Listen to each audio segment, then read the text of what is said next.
Welcome into the Casual Gaming Conversation. I'm Connor. That's Nick. We are joined this week by our third member, Brady, because we're talking about Hellblade 2 this week, Xbox's new first-party title. Very exciting. This is maybe the most excited I've been to shoot a podcast in my entire life. We usually have a good read on what we all think about a game before coming in, but we did a very good job of not talking about this game at all. I have no idea where these boys are going to fall on this. How are we feeling, guys? Nick, how you feeling? I'm feeling good. This has been a very interesting lead up where we've been able to go and see the scuttlebutt online about this game. A lot of high reviews, a lot of medium reviews, a few low reviews. It's everywhere. It's all across the board. And so now we get the three of us together 2 weeks removed from me and Brady talking about Hellblade 1 on this podcast and ranting and raving about how much I enjoyed the original, how much Brady enjoyed the original. That game still gives me nightmares. And yeah, I'm really excited for this podcast coming hot off of a 50-hour subathon. My sleep schedule, crazy. I didn't tell you guys this. I woke up at 6 this morning, wide awake, locked in, wired, and I was like, "Where's the controller?" I thought I had to go. I need to be an Elden Lord again. I have my job as an Elden Lord now. That's perfect. Elden Ring turns you into an adult, dude. Yeah. At 6 a.m. and you're like, I'm ready to go. Brady, how are you feeling right now? I'm feeling good. I'm as curious as Connor is. I'm ready to figure out where your guys' score is. You didn't mention it, but we all wrote down our predictions in the pocket. We all have I have Nick and Connor what I think they are gonna rate it, and I wrote it down, and they've got what they think we rated it's it. One of my pockets. Yeah, that's what I was shuffling around in my it. pockets. So I was trying to figure out where it was. But yes, we wrote down what we think each other is gonna put. I'm very curious. I think I have a general. We've talked barely about it, and based off of that short discussion, I think I might have some idea, but could go either way. We're gonna find out. But we got a lot to get through. We're gonna do some housekeeping real fast because we got a lot going on. Like we said, thank you guys so much for the support on the Elden Ring subathon. Nick crushed it. 50 hours. Became the Elden Lord, defeated Mog. I've heard multiple ways of pronouncing it. And then he defeated Melania. He defeated a bunch of the optional bosses. It was epic. It was amazing. Proud of Nick for doing that. And thanks everybody who showed up and watched Nick sleep on camera and everything. That's the only time I watch. Shout out to the mods too. The mod team especially were vigilant. They killed the game this time around. I literally had the amount of polls must have been a record because every single boss fight had a poll to it, which was awesome, keeping everyone engaged. Thank you so much to the mod team. All the new people who came and hung out. It was awesome. It was a lot of fun. But the party doesn't stop there.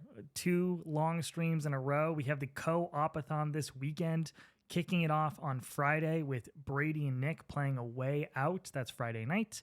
Then we start right back up Saturday morning. Nick and I playing Resident Evil 5 all freaking day long on Saturday. And then Sunday, we are playing Portal 2 co-op, Brady and I.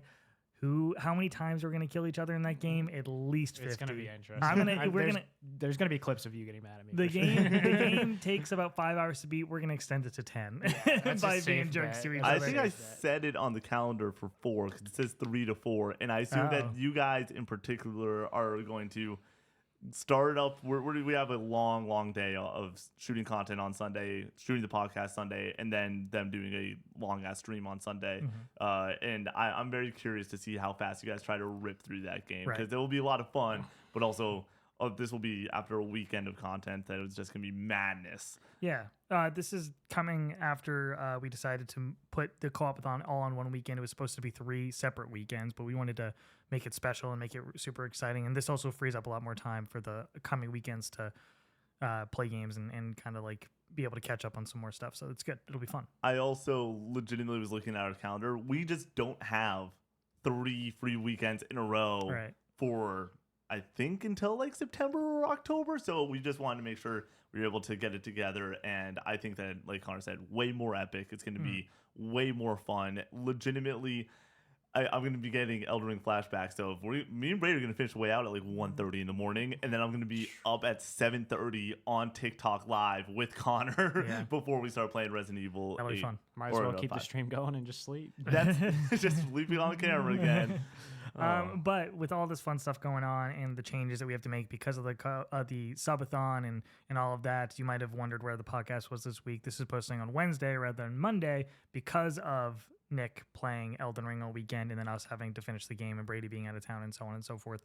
So if you want to stay up to date on all those things, join the Discord. We got an amazing community over there, but we also post our announcements every week. It's a great way to stay up to date on all the happenings at Co-op 64. So join the Discord. There's a link in the link tree that's in our bio on TikTok. So check that out if you would like, and you can play games with us and talk with us and everything. And it's a lot of fun. So join the Discord. And lastly, big summer of reacting coming up. You can expect reactions on this channel to SGF, the Xbox Showcase, the potential PlayStation Showcase, the Nintendo Direct that's happening. We're also going out to LA to play a bunch of games at the media-only event for SGF. So that's very exciting. So you can expect coverage for that. It's going to be a very exciting summer. So come on this ride with us. Thank you guys so much for the support and making all this happen. But yeah, stay tuned and all that. I want to throw this out there. I want to get back in my editing bag, and I'm going to make you motherfuckers get your cameras out and shoot some vlog content for SGF. We're going to get a vlog up. God. It's going to be awesome. You guys are coming with us to LA is what I'm saying. It's going to be a lot of fun. Hey, it's Brady. I'm here with my associate, Nick. All right. So that's your housekeeping. Do we want to get into the hot takes for this week? Yeah, I can. I always kick us off. Connor, Yeah, I'm going to let you kick it off for this time. I usually don't do research for these, but I did research for this one. So, Wow. So like I pulled it up. So, all right, here we go. My gaming hot take for this week is that the PlayStation 4 first 4 years are worse than the PS5 first 4 years. And the way that people talk all doom and gloom about the PS5 is ridiculous. It doesn't make any sense. So let's break it down for you. 2013, when the PS4 launches, Killzone Shadowfall, Knack, Resogun. Weak launch lineup, you would say. 2020, PS5 launch, Astro's Playroom, Miles Morales, and Demon Souls. Bangers. Point PS5. There we go. 1-0 PS5. 2014, Infamous Second Son. That's it. That's the list. And this is, by the way, this is first party, second party, and third party exclusives. So I include all of that on here. 2021, Rift Apart, Returnal, Deathloop. Great year. Great year for PlayStation. Maybe it doesn't have that massive AAA banger, but I think those are all fantastic games. Point PS5. 2015, this is where it gets a little dicey. Bloodborne, Until Dawn, The Order 1886 for 2015. 2022, Forbidden West, Ragnarok, The Last of Us Part 1 remake. And we're hitting the track. Gran Turismo 7, Connor. Gran Turismo 7. Let's go. And Gran Turismo 7. I would argue, I would give it to the PS5 there still. You could argue it. Let's say we're on a tie. It's a wash. It's a wash, 2-0, because Bloodborne's so high there. Yeah. But then I think 2022 is just really solid. God of War Ragnarok's unbelievable. Like that, you can't. And Right. Forbidden West is the second most beautiful game I've ever seen. 2016, Uncharted 4, The Last Guardian, Ratchet and Clank remake. 2023, Spider-Man 2, Final Fantasy 16. I think that's solid. I think you would give it to PS4 probably, but it's close. It's not like a total wash because Uncharted 4, once again, so high, but I would say Final Fantasy 16 very high as well. And then we'll include 2024 as we're still going through it. And compared to 2017, Horizon Zero Dawn, Uncharted Lost Legacy, Persona 5. Rebirth, Rise of the Ronin, Stellar Blade. I would give that to the PS4, but it's close. Once again, it's not like a total wash. I would say this is probably the strongest of the PS4 years that we've talked about so far. But my whole argument is that the PS4 got excellent at the end. And that's what people remember. It takes time for these consoles to kind of get going. We've seen it with the PS4. And why would we not expect that for the PS5? And that's what I think is going to happen. But it's not all doom and gloom. The PS5 has had a solid first few years. I feel like every time I talk about the PS5, people are like, it has no games. There's no games on the PS5. Guys, I just listed bangers for the first 4 years. These are all solid titles. I feel like there's too many games for me to be playing. When you include third party, 2023, we just had one of the greatest years in gaming. There was too many games to fucking play. And now we have all of these first party games. We have the major studios probably coming in the next few years with Sucker Punch and Naughty Dog and the new Blue Point game and so on and so forth. You have to imagine that the end of the generation is going to be very similar to the PS4. So my argument is that they're at least very similar. I would argue that PS5 might be better, but it's close. So I just want to put that into frame of reference. It's not all doom and gloom. Let's all calm the fuck down. I completely agree with this take, especially when you get to the fact that like all the big players should be good to go at the end of this generation. Right. Even people that have gone already this generation.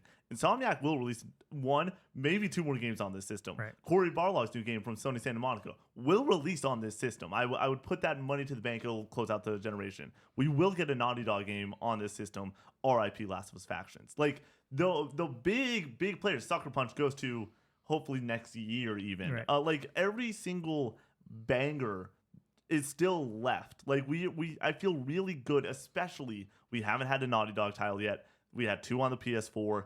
We're going to get at least 1 that's really going to help fill out, hopefully, the prestige of the PS5. I love the take.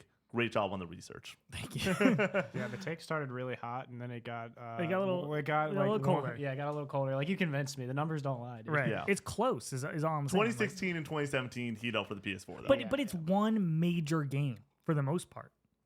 Like, what's 17 again? 17 has Persona 5, Yeah. and but it has Persona 5, and I don't like Horizon Zero Dawn that much, and I love the Lost Legacy, but yeah, I love the Persona Lost 5. Legacy. For me, Lost Legacy is like 9.95 of a game. Like it might be my favorite Uncharted. Yeah, I It's thought a it tight was. experience. So I love that your Uncharted experiences are the opposite for me when it comes to my Spider-Man experiences, where I love Miles Morales for that short, tight experience. But it's not my good. favorite. It's not as good. I think it's completely as good, all killer, no filler. The story isn't very good. I love the story. All right. I cried twice. Like, that wild. game's awesome.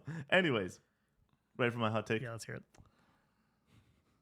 We are officially in a spot where we are entering the most important year in Call of Duty's history. I have always just said it doesn't really matter. COD is COD. Who gives a crap? But not only is this entering Game Pass for the first time ever, this is Black Ops 6. It's officially Black Ops 6. It's not Cold War. It's not a colon game. It is a numbered Black Ops title. Round-based zombies. Hopefully a great multiplayer suite. They've learned about their sins prior and their need to come out with a banger. I saw this going around some of our comments and some of our Twitch chats this last weekend, and I thought about it, and I went from like, yeah, it's Call of Duty, it doesn't matter, to being like, no, this matters so freaking much for the future of this franchise, way more than any other COD has, because it's been too long since they proved they can do it. It has been, at this point, in my opinion, the better half of 5 years Modern since Warfare 1. Modern Warfare 1, and most importantly, Warzone. Warzone is them saying, hey, we still have some tricks up our sleeves, we can still do the thing. But what I care about more than anything with a Call of Duty experience isn't the multiplayer. Multiplayer can be great. It can be phenomenal. Isn't the story. Can also be really good. At this point, it just is a Fast and Furious movie where it's just wild set piece after wild set piece, but it's not great ever. What matters is that third game mode, and I'm talking about round-based zombies at this point. Black Ops does it right. Treyarch does it right. God, please. Jason Blundell's gone, so they lost the leader that delivered all these amazing maps. I hope that they've learned and that they've gone back to round-based zombies. They now know. They're like, hey, we tried this other thing. Didn't work. Let's go back. Let's figure it out. And please, God, go and give this game some character. No one wants operators. Bring back the group from excavation site 915 or 913. I'm talking about Richtofen and the gang, obviously. Mm-hmm. I want characters. I want story. I want personality. They can do it. It's important. If they deliver it, it will go and not just blow up Xbox Game Pass in a major way, which I think will most likely happen no matter what, but it will go and just explode what the Call of Duty franchise can do. Restake its claim on the gaming industry, and prove not only that this can be really good, but something that all three of us, because it's on Game Pass, and all three of us will play because it's on Game Pass, might be on our top 10 at the end of the year. Yeah, I would not play this otherwise if it wasn't on Game Pass. I don't think. But agree. Since it's on Game Pass, sure, I'll give it a go. But I feel like a lot of people who are going to check it out because of that already probably have Game Pass. I wonder how many people are going to sign up for Game Pass just to play Call of Duty. I would imagine a lot, but yeah. like I am curious to see what that number is. I was reading that apparently it needs to be 5 million to recoup the money, at least 5 million users. I don't know if it's gonna save them. Yeah. Like at the end of the day, I don't know if it's enough. It's 5 million like at a basis, 11 million if we're talking like money in, money out, like what the opportunity cost is, which is like essentially a third of Xbox Game Pass subscribers right now. Well, all I know is if they want to play their cards right, let me break this down for you. Let me paint you a little word picture, a famous Nikki Two Shoes word picture. All right. It's the Xbox showcase. They're about to close it out. We're about to get the Black Ops 6 showcase. And then they go and throw out that every single COD is day and date right now. You can go and play every single thing on Game Pass. Then you kick off. Well, it's going to happen eventually. Why would they not just trickle them out? Trickle them out. Or trickle them out. Do what you need to do. And then they will follow it up with Black Ops 6. They're going to go on stage. They're going to say, this is why you need to play on Game Pass. Not why Call of Duty is going to be amazing, but why you need to play on Game Pass. What do you mean by that? Let me break it down for you. First and foremost, let's just throw off 10% microtransactions across the board. If you're a Call of Duty player and you want to use our battle passes for Warzone, you want to go and get whatever Nicki Minaj skin next, get a Game Pass, 10% off. Let's also throw in my favorite thing, a thing called Call of Duty Zombies. Let's throw in the Giant for free. Let's throw in Town for free. Let's throw in something that would cost you $10. Transit remastered. Sure, fuck it. I'm in. Yeah, like it's so simple. You go and you lose the $10 up front to get them in every single time forevermore. If they were to go and say, hey, you're gonna go and I will never buy a Call of Duty ever again on Game Pass, but because it's on Game Pass. But if I'm playing Call of Duty now, maybe I actually fucking buy some skins. Maybe I go and buy the DLC pack that I haven't bought in many, many years because it's on Game Pass, because I'm already in. And that's more money from Game Pass users than they probably are getting from somebody that does not currently want to play Call of Duty. Right. There's a business model beyond just getting Game Pass subscribers in, and it comes from microtransactions, and all of those need to be. Game Pass is the best place to get your microtransactions. By far. I think Microsoft should hire you, dude. Dude, you got some ideas. Put me on here. the fucking stage. Yeah, Jesus. By the way, legitimately, I'm like, if you want to do this right, whatever small bonus map you want to do at release that costs $10 for every other player, it's $10 up front for the first month. But then every single, you're going to just stay subscribed because even my bozo ass has had times like, I should probably unsubscribe from Game Pass. Oh, yeah. And then I never do. Same. They just own 15 of my dollars every month. Yeah. And so go and just make it, bring those people in that will say, I fucking want the Giant for free. It costs $18 right now. Call of Duty costs $70. I get a free extra map off of release for free. Everyone else has to pay $10. Fuck yeah. And then you just milk those subscribers for all they're worth for every single month after the fact. I think that it's really simple. Why do you gotta look like that when I say the word milk? He started laughing. I didn't. That's not why my I was laughing. God. I was just, yeah. This COD is so fucking important. I think that this showcase is infinitely fascinating with all the news that we've been given recently. I think that they cannot raise Game Pass prices right now. They will, but not right now. They will before COD comes out. You think so? Yes. No. Oh no. They'll do it a year. 1 year. I don't think it matters. They got to really end first, dude. They got to really. They cannot have any bad news or any bad press. Is it really that bad? After, like you're still getting a deal, Connor, for a lot of people. The video game audience. Do you think that it won't be a big deal for the video game audience to they'll charge also be more mad, money? They'll also be mad that you're stripping out content and charging it extra for like a zombies map, like you're saying, or whatever. So you're not going to please anybody. Zombies maps have always been. I $10. know, but things are different now. People look at things very like the Ubisoft situation right now with like with Star Wars Outlaws and Assassin's Creed with like having like a deluxe edition with like an exclusive mission. People like, you're taking content out of the game. It's like, I feel like this has been a thing forever. Yeah. Like I don't know, man. But either way, for when it comes to zombies, they need to just copy what they used to do, basically. Just look at the roadmap and just do what people already like. It's really not that hard. Keep it simple. Keep it stupid simple. Keep it weird. Okay, that's all you need to do. Give me a map that's a sequel to Shadows of Evil. Yeah, something. I want that crew, and I want them in a like that time frame doing some weird shit. Right. Come on, give me something weird. I just want simplicity. I know, but that's what I'm saying. You do 2 maps. You do the banger with the Easter egg, and then you do back to basics. Put legitimately town. Put town on there. Right.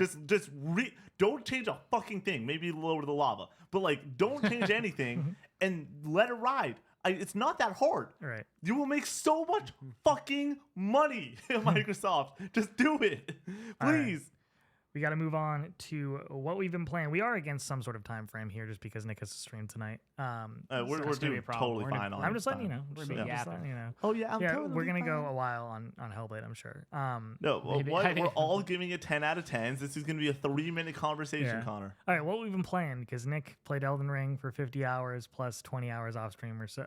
So I want to hear what you have to say. I actually thought about this legitimately while I was sitting down thinking about what we're drafting later.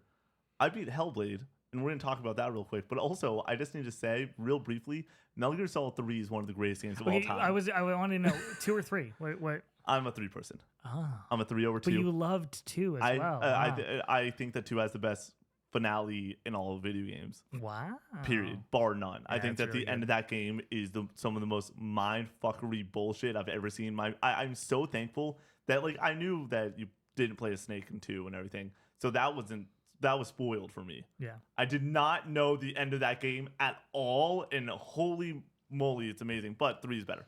Wow. Yeah, Metal Gear Solid 3, the ending of that game is simpler, but as beautiful as the ending of 2. Like, it's simpler, it strips down the mindfuckery, but it's terrific. So just want to throw that out there. Once again, if we ever get me to do a top 50 series, it's gonna be hard not to have Metal Gear Solid 1, 2, and 3 all in that top 50. Yeah. It is that good. You can do 4 at some point? Yeah, I think that's If you're on next PS3. year. Yeah, I know. Sucks. I mean, well, we're gonna have to get a PS3 hooked up anyways for PlayStation All Stars. We gotta figure out a way to do it over HDMI. I would prefer to do that, honestly. Oh, 100%. Anyways, you ready to? But Elden Ring, yeah, we can talk about this now. First and foremost, I'm an Elden Lord now. It's pretty amazing. Who's your favorite boss? My favorite boss is a weird one, but because most people hate this boss, but I really enjoyed it because of just the way my mind works, I guess. Is the Godskin duo. Yeah, where I've it's heard negative things about this. Because it's a tough boss fight for a lot of people. You're facing 2 opponents at once. But for me, I knew that it was a game of speed. And that in the Millennia fight were 2 of my favorite fights just because it's all about speed. If you let them get your hits in, you're fucked. So what you got to do is not let them hit. So much DPS per second. Just fucking hit as hard as you can on one of them, take them down, go to the next one, hit them as hard as possible, and then, like, as they're summoning in the next person, they're dead again. So then you just go back and forth. It was awesome. It was so much fun to have, like, that realization of, like, oh, you're doing this a little bit wrong. It's not about, and I said out loud, I'm like, it's not about going and, like, taking on 2 bosses at once. You're fighting one boss as fast as humanly possible. So if they get their licks in, like, too early, you're screwed. You're never going to be able to get done. But if you go and just get them on their knees multiple times real fast, you're going to beat the boss. I loved it. This game is a masterpiece to me. It is a 10 out of 10. I knew it after my first 20 hours with it, but I hadn't beaten it, so I wasn't able to put a score on it. My first 20 hours way back when in college was, let's explore. Let's see what this world has to offer. And it was a great experience. Doing this and seeing every boss and playing a lot of the side bosses. Like, I did a decent amount of optional bosses and everything when it was all said and done. Terrific game. Thank you to all the analysts that helped me through this experience. And shout out Gumby. Shout out Accuracy. Yeah, the goats. There's Banana, like 5 more people. yeah. Banana, Ronan, Goop helped out. Like, there's so many people, and I'm probably forgetting a few, especially towards the late night crew. Amazing game. Absolute masterpiece. And once again, if I would ever do top 50, this would be in the top 5, if not number 1. Like, this is the best, one of the best games I've ever played. Hardest boss outside of Millennia. Go. Ooh, that's a fun one. I mean, I died a fucking lot to Margit the second time. Would Elden Beast count?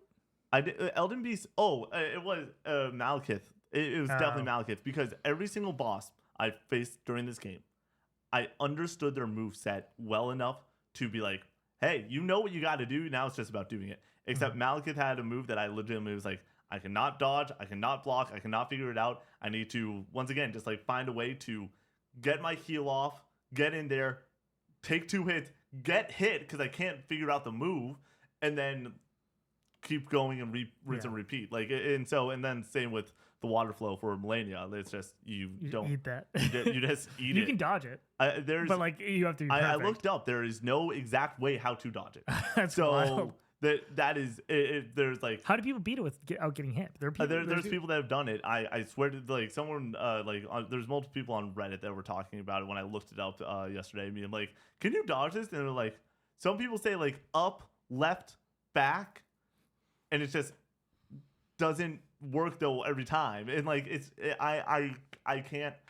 It's unbelievable. I think it's a brilliant boss fight because I think that it almost, for a boss in this type of game, in this type of setting, there should be something that is completely not understandable, where you legitimately either have to eat it or you have to outsmart it, like in a way of like just completely stay out of it. The last moment is there's 2 times that she tries to stay on you. The last one she sort of teleports around. It's extremely difficult to go and figure out, but it's a delightful boss fight. I love it. And Connor said, I will never beat it. Connor said, there is no world that I ever beat Melania. And now we're in a world. I have to eat a shoe. Yeah, and now we're in a world that I have. Start making promises. So all I want you to know, Co-op 64 audience, thanks for getting this far in the podcast. 1, if you got this far, say that I'm an Elden Lord in the comments. Anyways, 2, what I need you to know is I'm officially the best gamer at Co-op 64. Dude, that's not true. I would have done it faster. I don't know. I think I would have. Watching Nick play this game, I'm bad at backseating, period. Like I just don't. I'm like I wouldn't do that. Like it's a jerk. Like I don't want to say that. Like, but it's like sometimes it just bubbles out of me. It's like I'm like I can't. I'm like, just roll into it. I'm trying. It's so hard to watch somebody play this game and be like, because I don't even know if, like, when you're in that moment and you're panic rolling or whatever, like, it's a totally different scenario than just watching somebody else do it. Whatever. It's a lot easier to watch. I do think, and like he's clearly gonna come down and do this thing. You roll in, not away. Nick's like immediate reaction to everything is roll backwards, roll backwards, and he does it every single time. But then there are moves that I finally were like. It beat in my head so often that I'll be like, okay, no, you do need to roll forward. I think that the Tree Sentinel fight, but the second time, the Draconic Tree Sentinel or whatever it's called, one of my favorite fights I've ever had, where I beat that with you. But it took me an hour and a half or 2 hours on stream and then an hour before it off stream of just like, I'm way under leveled. I don't have the right weapon for this. I should not be able to do this. And then overcoming that was like one of the most hype moments I've ever had in gaming. I love a good iframe dodge roll, dude. I love dodging through somebody's sword. Like, it's like, sick. It's like fucking punk ass bitch. You try to hit me again. And then you get your hits in and then you get out. It's the best. So closing words on it. Masterpiece, 10 out of 10. It's a joint exclusive group of now 8 games for me that are masterpieces. I absolutely adore this game. I think that I'm so fucking excited for the DLC. It's all I can think about right now. I'm personally like, I don't want to start up anything off stream because I know that either we're going to get codes for it or I'm going to have to like start dialing in and like getting into that DLC right when it comes out, and that's going to be a grind and it's super exciting. A lot of people asked. They're like, Nick, DLC comes out, Subathon Part 2. And I was like, fuck no. I was just thinking about this because I was thinking about, I want to do a Souls game on stream at some point. Yeah. The only way to do a Souls game with our schedule is to do it in like a long stream. Yeah. Because like you can't pick this game up for 3 hours every week. You're not gonna finish it. Or like with even like Dark Souls 3, which is what I want to play, like you need some sort of cadence. You know what I mean? Like you need some momentum. Like I feel like stopping and starting and stopping and starting would just kill I think experience. That we can definitely do what, like, I want to do a horror month for Co-op 64 in October and everything, where we are doing. I just want to play Silent Hill 2. I just fucking want to play this game. But I would love to do eventually me and Brady are busy. We wanted to take the week off or something. Let's just have Connor play Dark Souls 3 for a whole week or something like that. Yeah. And make Bloodborne stream. Let's make it happen. Connor, I can say this with confidence. Co-op 64 day rolls around next year. Last year, it was RE7. I was like, this is the one thing I fucking just don't want to do, but I'll throw it on the thermometer to be enticing. I don't want to do Bloodborne at all. Why? Because I didn't like it the first time well, around. you're an Elden Lord now. Yeah, right? but you should be able to handle it. It's not about even handling it. I legitimately just was like, did not enjoy the hour and a half that I tried to play that game. So, well, the first hour is tough. Like it's I know. So, but the first hour of Elden Ring's fucking awesome. Like, and so I'm gonna throw down the gauntlet here. It will be on the thermometer. Me playing Bloodborne on stream. It's not that long either. I mean, like it's long. It's 35 hours, 40 hours. Yeah, as long as you just get good. Yeah. All right, Brady. You've been playing that Animal well. Is it Animal Swell? Yeah, it's. This guy! I've already said this before. Oh my god! Who invited him? Well, I'm glad you enjoyed Elden Ring before we move on to Animal Well, because I'm gonna live through you. I'm never gonna play I'm never gonna play Elden Ring. Here's the thing, Brady. Here's the thing, Brady. Eat my words. I don't make you play games. I legitimately have never made Brady play games where I go and I say, Brady, you should do this. And then I give him sound reasoning and he agrees to it. Yeah, you should do this. With that being said, I mean, I'll do Bloodborne before I do that. I downloaded Bloodborne and played like the first 10 minutes and then was like, nope. Yep. So good. Dude, It's what a good. weekend. What an amazing weekend of gaming. You gotta learn, dude. That's the dance. It's fun. Anyway, I have been playing Animal Well. It's a cute game, dude. It's super fun. It's super enjoyable. Like Connor knows, I asked him probably about 5 hours into the game, what's the goal here?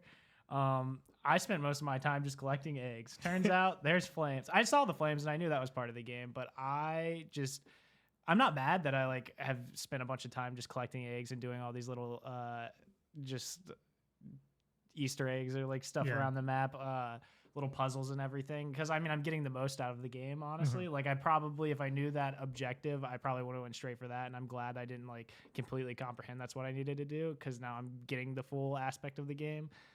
It's been super enjoyable and super cute, and I'm like, I'm gonna keep collecting eggs, dude. Yeah. I'll get to those flames. Yeah, fuck the flames. This game's about eggs, dude. I'm an egg boy. Brady's gonna beat this game. It's gonna be on his top 10 game of the year list, and he's gonna be like, yeah, I collected 0 flames. It took me 30 hours to beat Animal Well. But no, it's a really great game. I think you gave it a 9 out of 10, right? Yeah.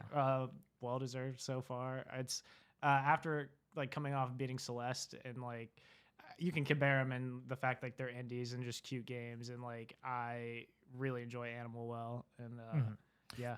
The platforming isn't like nearly as tight as like Celeste, but it's not really trying to be. But like, man, like some of the moments of and the aha moments or whatever with some of these puzzles, like, man, I'm dumb, but like that's really cool. But they're smart. The devs are smart. Yeah. Some of them I figured out really, like some of the hard ones, like I figured out quicker than I should have, and then there's easy ones where you're just like, all right. Have you looked up a guide yet at all? The guy. Wait. Have you looked up a guide to like figure out? No, not at all. No. Yeah, interesting. Yeah, I had to look up stuff when I got to the end. I was getting to the end and I was like, okay, it's kind of time to wrap this bad boy up. And I wanted to get like to one of the flames. Right. There's also one backtracking part where I was like, I don't want to spoil anything, but there's a backtracking part, and I was like, I don't want to do this twice, so I need to know exactly where I'm going. See, and I still fucked it up. Yeah, it's interesting because there's like certain equipment that I've gotten that you haven't gotten. Yeah, I just missed stuff, and like some of that helps with like the backtracking and such, and it's because very interesting. There's the flute or the what is it? Yeah, there's the flute that you can like. Never got that. You can play a certain beat and it like it teleports you back to like a certain area where you can like travel and everything, and that would help a lot in that scenario. And it's so funny that you just like never got that. It's crazy though, like how fast you can beam around the map. Like even without that, I was like, okay, I got to backtrack to this area, but I was like, bing, bing, boom, bing, bing, boom, and I was like, all right, I'm back. Like it took me like 2 seconds to get back to certain areas, which is very satisfying. That's one of my least favorite parts about Metroidvanias is like having to backtrack and taking like, it's like, oh fuck, I have to go all the way back over there, and it's like really far. This, even when it is far, it was not that big of a deal. One thing is, did you utilize you can open up the map and then like you can pull up little icons to like place on the map yourself? Did you utilize those at all? I used a couple of them, and it's funny that you say that because there was certain ones. There was one area where I saw something, no spoilers, that I was like, I definitely want to come back to this. Never came back to it or whatever. But like, I haven't used them at all. Yeah, there's definitely convenient. It's just for convenience sake. And like, I imagine if you're going for like all the secrets, like once you get all the eggs, which are like the secrets, there's apparently more to it or whatever. I'll let you know in a couple. There's some crazy shit. There's multiple endings and stuff like that. I got just the basic ending, but like I've seen some of the other endings and it's really interesting. Whatever. It's just crazy that it's made by one person, and I love that Donkey was like, I'm opening a publishing studio. We will only publish good games, and then he's 1 for 1. Yeah, 1 for 1. Fucking baller. I'm enjoying it. Yeah, absolutely. What about you? What have you been up to? I'm playing Final Fantasy VII Rebirth. I just want to get it done now. I have beaten it on hard mode, one of the most challenging hard modes I've ever played in my entire life. I probably made it harder on myself than I needed to by not doing certain challenges beforehand and getting certain accessories to make it easier, but goddamn, what a game. So rewarding, so fun. I'm currently working on the brutal and legendary challenges. They are so fucking hard and they take so long. So like normal challenges are 5 rounds. These are 10. So each challenge takes 30 or so minutes. You get to round 9, 27 minutes in, and die. You start again. I'm like, God damn. But I've gotten through like 3 of them or 4 of them now, and I'm like, we're getting there. We're certainly getting there. There's 14 of them, so we're gonna finish them, and that's all I need for the platinum. I'm gonna be so sad finishing this game. Usually when I finish the platinum trophy, I'm like, okay, I'm ready to be done. But like, I could do another 200 hours of this game. Still want to get back to, and it's weird. This is the first time that I've felt this way in my entire life, where like I'm playing something, I've put other things on the back burner, and I'm like, I know for a fact I will get back to them. I will get back to Another Crab's Treasure, and I will get back to Secret of Mana. I really am excited to play those, but it's one of those situations where like I just have to. I have to see about a girl. I have to fucking just finish this out, dude. You know what I mean? Like, I just gotta finish Final Fantasy VII Rebirth and close this chapter of my life. It does feel like a chapter of my life. I've been playing it for 3 months. Yeah, that's wild. Like, and I haven't slowed down on it either. Like, I've just loved it every single moment. It's been like a part of my life, a part of my being for 3 months straight. So I'm excited to get that done, but. Yeah, that's what I've been playing. We're 30 minutes in this podcast titled Hellblade 2 review. We haven't talked about Hellblade. This is why the Lord invented time codes, baby. I mean, like, the thing is, I do think it's important. We'll talk about this off air or whatever, but like when we do reviews for stuff, it can be alienating to people. Where if you have no interest in Hellblade 2, this podcast is just a total wash for you. But now, if you come to the podcast, you still have something that you can be excited to listen to and enjoy or whatever. Totally. The draft at the end, the hot takes, what we've been playing. Completely agree. You get like a whole podcast now, but you can just skip the Hellblade stuff if you don't like it. So I mean, this is why we segment the podcast the way we do, where like we wanted to always make sure that you have supplementary content that you can always expect, hot takes, drafts, and when we don't have it, it's because the topic we feel is so exciting and so important that we drop the hot takes or we drop something else. All right, let's get into it. Nick, you are kicking us off. I am so curious to see where everybody falls on this. We're going to go in order. Nick, Brady, me. I really hope we just all have the same score. That would be hilarious. Not a chance in hell. Not a chance in Hellblade. Am I bleeding somewhere? Dude. I have blood. I had a little bit of blood on my hand. I was like, where did it come from? I don't know. It's from the Hellblade. Hellheim, dude. Hell of a game. So are you introing it? You're introing it. Cool. Ready? Good? Oh, sorry. Yeah, go ahead. I have beaten Hellblade 2. Connor has beaten Hellblade 2. Brady has beaten Hellblade 2, and we are here to review it. I'm going to kick off this review and come in hot. I absolutely adore Hellblade 2, and I'm going to give it an 8.5 out of 10 on the Co-op 64 scale. I highly recommend listening to this entire review because I think the boys are going to have very different opinions on it. This is why I adore this game. I think that this is the most beautiful game I've ever seen in my entire life, definitively. The team over at Ninja Theory went and absolutely dominated Unreal Engine 5. I think that the audio design is as good, if not better, than the original. I think that the combat, hands down, is better. It is brutal. It is intense. There are combat sequences in this game that I absolutely adore. It almost feels... for lack of a better term, Battle of the Bastards-esque, as you are going and fighting through things and there's just shit happening around you. People are getting taken out, axes are being thrown in head, people are being lit on fire around you, but people are getting knocked down. You're picking them up and then they're dying immediately. And I'm super enthralled with everything that is happening on screen. The reason that this game is not amazing to me is that I think that the puzzles are very, very easy, way easier than the first game. I think that they legitimately spoon feed you the puzzles. With that being said, as you're doing the puzzles, the audio design is still great. The visuals are so freaking gorgeous as you're doing them, and as you're triggering certain things as these puzzles go along, it is a visual feast that's happening around you. Even though the puzzle mechanic itself is simple, it is still delightful to look at, delightful to listen to. The story is all right. I think that is good. I think that the cast of characters around Senua are interesting. I don't think that they are the most interesting characters ever, but they all have their purpose. They all keep it rolling. It keeps the story going. This is a short game. It is an impactful game. You should play it in 1 to 2 sittings. I love this game, and I'm really curious to see what Brady thinks about it. 8.5. Wow. Yes. When I first beat this game, I was really sitting at like an 8 out of 10. Then I let it marinate for like a week, and I think I'm going to go with a 7.5 out of 10. And let me tell you why. I'm going to break this down into bullet points. I'm going to go positive, and then I'm going to go negative. I think they took all the aspects from the first game and they kind of just brought them up a notch. Like Nick said, this is like a cinematic game. They did, it's a masterpiece. Like, you're basically just playing a movie. The first game was very dark and gloomy visually the entire time, but it was still beautiful.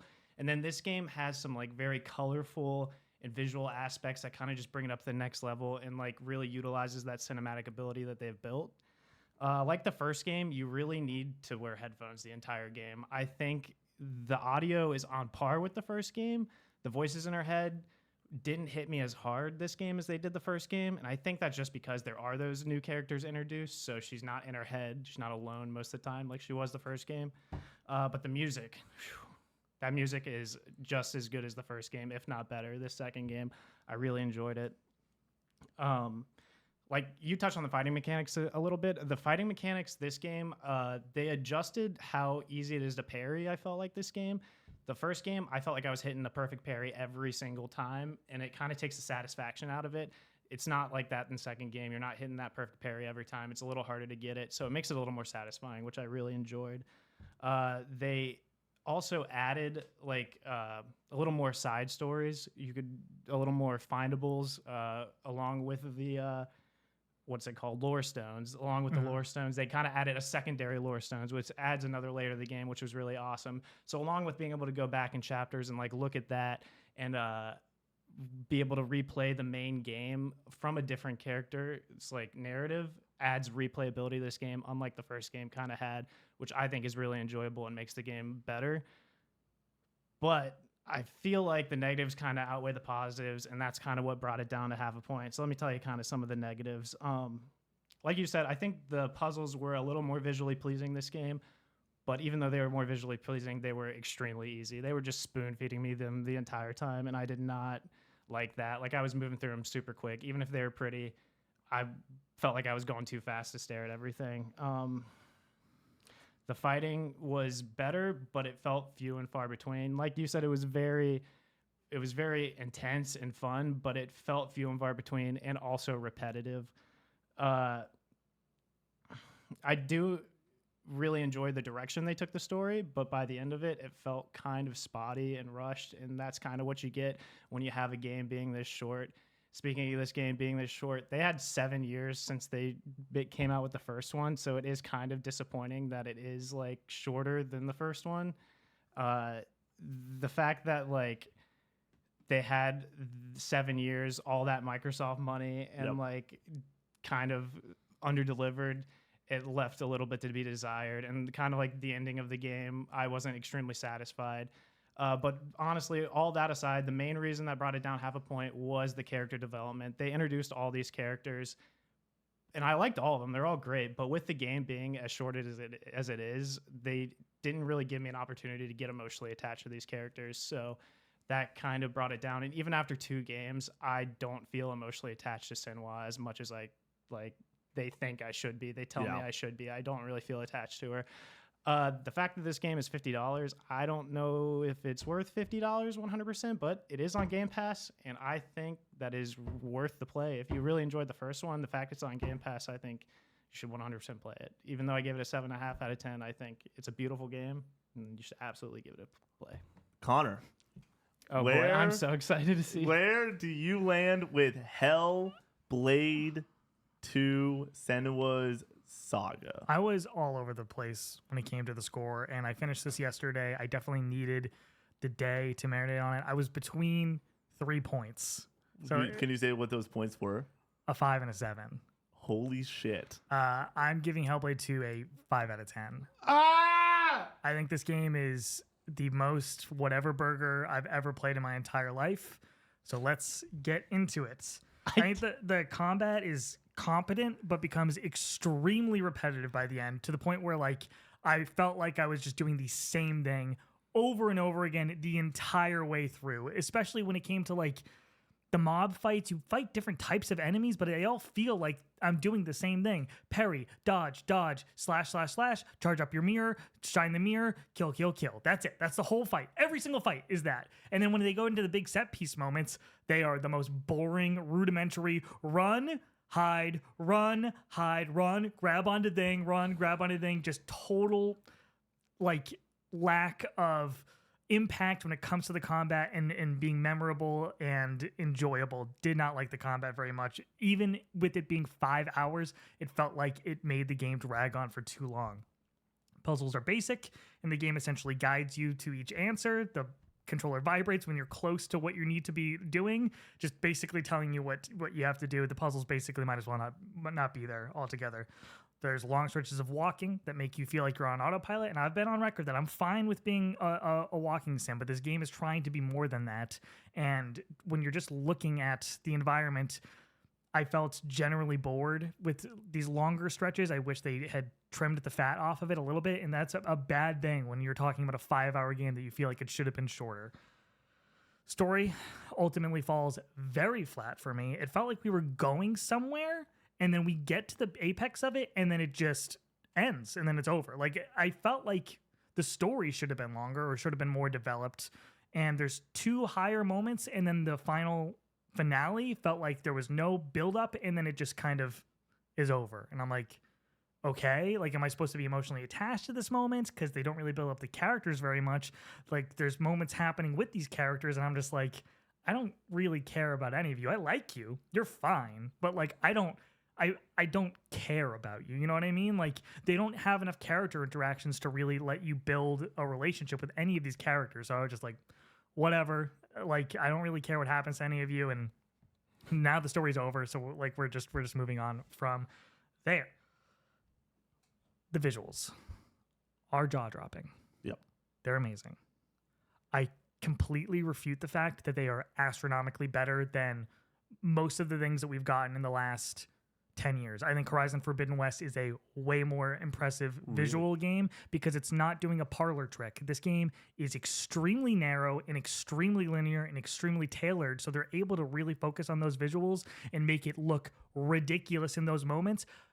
Horizon looks at this level on a wide scale, in this massive open world. It looks as good. I would even argue that games like Uncharted 4 and The Last of Us Part 2 look as good as this. Like, this game is trying to be very cinematic with its presentation, but it's not impressive to me. Like, like I just said, it's a parlor trick. Like, I don't think games are going to look like this. This is not the future because games are on a much wider scale than what we are seeing here. You cannot pull this off if you go to a wider scale. It's not going to happen. So, like, it's a trade-off. You can either focus deeply on the visuals like this, or you can focus on making a more massive game. You can't have your cake and eat it too there. You're not going to get games that look like this, and I think that's fine because games like Horizon Forbidden West and God of War Ragnarok and The Last of Us look fucking amazing, and I don't think this should be the goal with video games, in my opinion. That's just my take.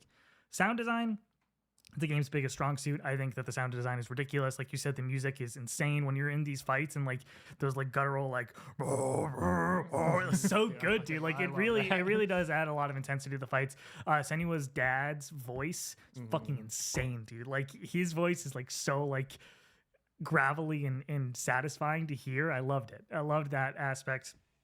I'm just gonna read off my final bit here because this is my final stinger.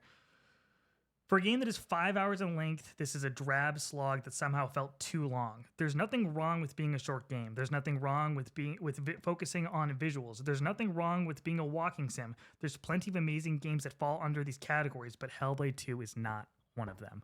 5 out of 10. Wow. We got a lot of time. Yeah, we just did nobody any by favors. By the way, let's prediction time.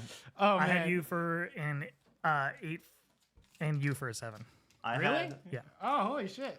I had Brady for an 8. I had Connor for a 7. I had Nick for an 8 and Connor for a 7. You gave it a 5? I think we agreed. I am never going to think about this game ever again. We agreed on a lot. This will be in my top 10 easily. That is insane. This year. Oh my god, we're about to Easily argue. I feel like I'm happy to be in the menu. By the way, in the middle. Good job, gentlemen. This we've always said with this game, especially as we were talking about throughout the weekend. I feel like it's very okay to be everywhere with this one. I the first points that I want to make just after Connor, here's the thing.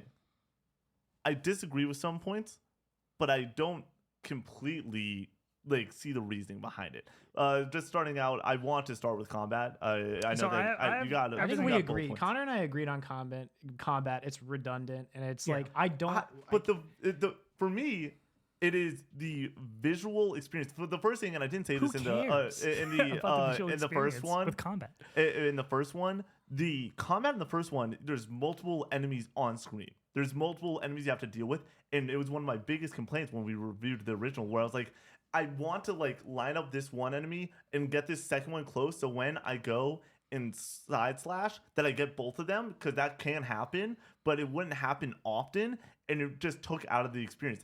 There's not a single moment where you're facing two enemies at the same time in this game. It's one-on-one combat. The intensity, dude, but the intensity of it is so much heightened. Like I'm cutting someone from their balls to their head, and there's blood spurting out. I feel the power of that hit. Not every game needs to have a skill tree or be, like you said, parlor trick. I'm okay with having the highest visual experience to have this be in this catalog. Does Xbox need to do more? Should this game be better? Are there better games? Yes. I'm not saying that this is a bona fide 10 masterpiece. I think that this is a great experience. I think that this is a game that a lot of people should play just based off the length and visuals alone, because it is really, really impressive what they're able to do from a visual and audio standpoint. If you don't this is something I heard Greg Miller say. If there's an auto combat mode and you're able to just walk through it, certain people will enjoy that more and everything.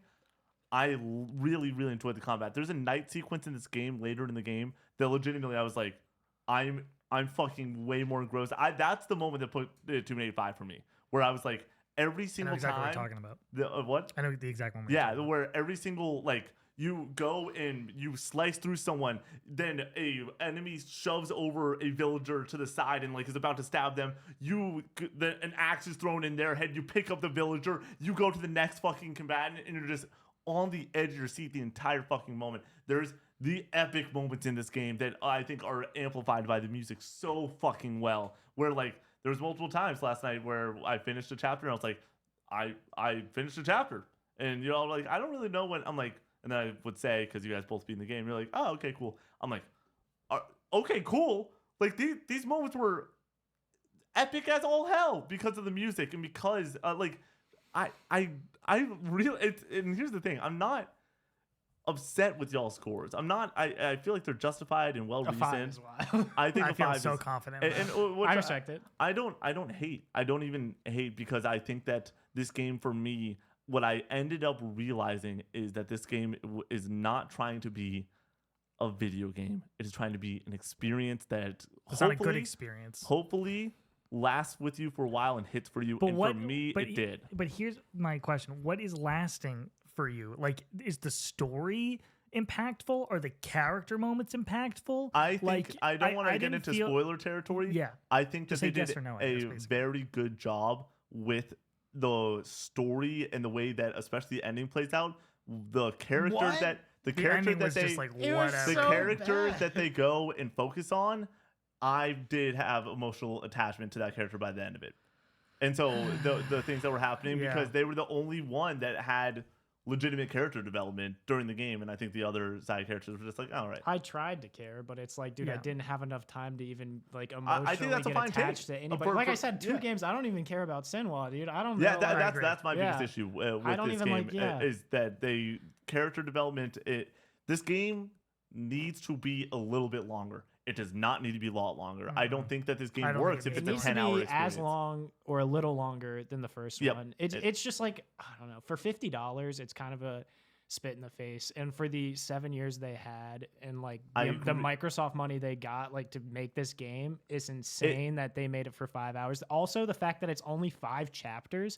I went back to Is it 6? Yep. Oh, sorry. The 6 chapters, still kind of crazy. I went back to the other game, and the other one has more chapters, which it's what are we doing? If they have a chapter breakdown and I can go back and replay stuff, it's that's I don't know. It's if this is the experience that they wanted to do, I wish it was shorter. You wish it was 2 hours. If it's a playable movie, then it should be 3 hours. I played it over 4 sittings, and it felt so long. And every single time I picked it up and played an hour an hour and a half or whatever, I was like, by the time I got to the end of my playthrough, like my play session, I was like, I am so ready to play anything else other than this, please. I played it in 2 sittings and it went by really quick for me. I think I'm like somewhere in the middle between you guys, which is kind of cool. I mean, you are in your score too. Yeah, like it shows. Like I hit on a lot of points that you hit on. Like I completely agree with the combat, the storyline, and everything. When you were starting to convince me, you were hyped up on that combat, and I was like trying to think. I was like, no. But I respect it. Yeah, the opening combat sequence though too, with some of the enemies you face in the way that they're not just normal people, but the visuals on them are. I'm trying to not spoil things, but I hope you guys understand. We're different. Like my baseline for this experience is the first one that I fucking love because that game is a horror experience in my opinion, and it is this one's not very as visceral. Much, not as much horror. There's some moments, but nothing crazy. But they dial it in on the visuals, especially the combat visuals, which for me is part of the combat. And to go and say that it's not part of the combat when it is what is happening while you are playing the game, while you are in combatant situations, that's important. I do not want a skill tree in this game. I don't want UI in this game. I don't want to feel super powerful as Senua because that's not the character. She's supposed to be vulnerable often. I want variety is the problem. There's no variety to this combat whatsoever. Every single fight is the exact same even the fight. I do think, I was like, there's one thing that they could have done really well, but I think that it would have been too hard to do with what they were delivering on a visual experience, and that is there are enemies that throw axes and spears. I wish there was some way as Senua that you could pick up something, like pick up an axe in the way that you pick up torches in the first game and everything, pick it up and yeet it at someone. Apparently you can use your mirror and she will like grab it and throw it back. Or like hit it.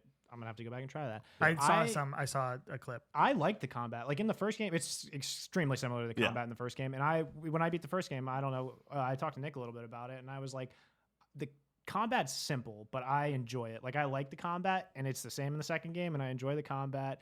They spruce it up a little bit, but like you said, I want variety. Like I'm just doing the same thing over and over again, and then even when I get hit, it's like I get knocked down, and it's like I look the same time. like the same cutscene happens every time you get knocked down. Right. It's like give me something different to like spice it up. And also with the moments where like you have those very cinematic fights with people, you're fighting one guy one-on-one, and then that guy dies, and like another guy gets thrown into you. Like that happens multiple times. Yeah. Where it's just like, okay, like how many times we're gonna do this exact thing? Like how, like and have me be excited about it. You know what I mean? The game ended right when I was like, if they gave me another set piece that was the exact same, I would have probably been burnt out on it. And that's why I think the length is actually part of the strength to this game being as short as it is, because they had me the entire way. And the ending of this game, I will say, did they stick the landing on the ending? No, they did not. It's not like this perfect ending. I think that there's more hype moments in the middle of the game. I think that around the halfway till the final chapter is as like cinematic hype as I could possibly want. As realizations are happening, the visuals are off the charts. The music, I think, is I think this should get nominated for soundtrack of the year at the Game Awards. I don't disagree. For sure. I think that this game is going to win a fuck ton of awards. I don't think it's going to be on a lot of people's Game of the Year list. It will be on mine. I can say I don't enjoy it as much as something. Like, it's probably my lowest 8.5, like compared to Helldivers and The Lost Crown and stuff, other things. I don't know what's on my list right now for 8.5s. But like, it's loaded in Hellblade too. I just think that I just keep on going to that combatant moment towards the end is so impressive. The two major exciting moments, I'll say, sequences are perfect for me. Where the gameplay aspects are enough. It's about it being enough for me, because everything else is so fucking good that it needs to be enough. And for you to be like, it wasn't enough for me, and that's gonna drop my score heavily, makes sense to me. Like that, you giving it a 5 doesn't sound ridiculous, because I'm like, for me, it was barely enough. And the second that the switch turned on in my mind of like, okay, I'm running really fast through a sequence, and that's like okay, but everything else that is happening around me from a visual and audio experience, which are part of the game, hit so fucking hard for me that I was completely enthralled. Whereas if that switch doesn't hit on for you, which it clearly didn't for you for like a lot of these sequences where you're just like, fuck, I'm just running again, fuck, I'm just fighting again, fuck, like the visual are great, the audio's great, but these aren't really connecting. makes sense to me because it barely hit for me. But the two major set piece moments, like the first one, it's like, okay, this is cool. Like visually, like you said, it is very basic in what I'm doing. And like, I'm like, okay, like that's fine. And then they do it again. Yeah, but and the second one, the same thing. But the audio like for me, it's the music and the swells and. But they do it again. But here's what I'm saying. But also, so even if the music and the swells is really exciting or whatever, the second time it's like, well, this is less impactful because I'm just doing the same thing. I understand, but like when you're talking about, and this is just like ethereal gaming stuff, like when you break it down to the bare bones of what you're doing and the variety that you have within the experience, for me, the variety of the visuals and the audio was enough to be able to just do the same gameplay.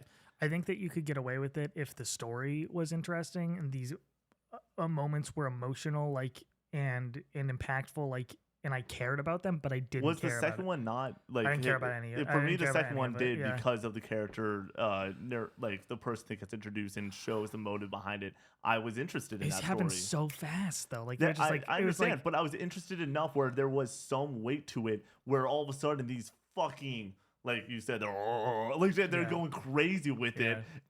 I really enjoyed. And so that's why, like, when I came into this review, I was like, I'm not trying to convince the boys, or I'm not going to try to, like, stamp and be like, this is a masterpiece, or this is a 9 out of 10. I just continuously think about my experience towards the end of this game where I'm like, they have me by the throat. By the larynx. But why? Is it just because of the audio-visual experience, or like, did you care about the story deeply? Audio and visual was the key driver to what was happening, but the story, like, I felt like signing up for this game, I was signing up for another Hellblade. Like, I'm not signing up for... The Hellblade 1 story is way better. I think that this story is way more involved. I liked where they were going with the story in this game a lot. It just, like... They started to build it up pretty well, and then the landing is just kind of like, well, you just kind of dumpster this, and also just spotty out like through. Yeah. We'll talk after the fact. Of like, I want to, and like as we're cleaning up, we'll discuss through certain things. But I really was just like, the end of this game did not hit the high moments that happened legitimately an hour before, or 2 hours before, or 3 hours before, and I wish that it hit harder.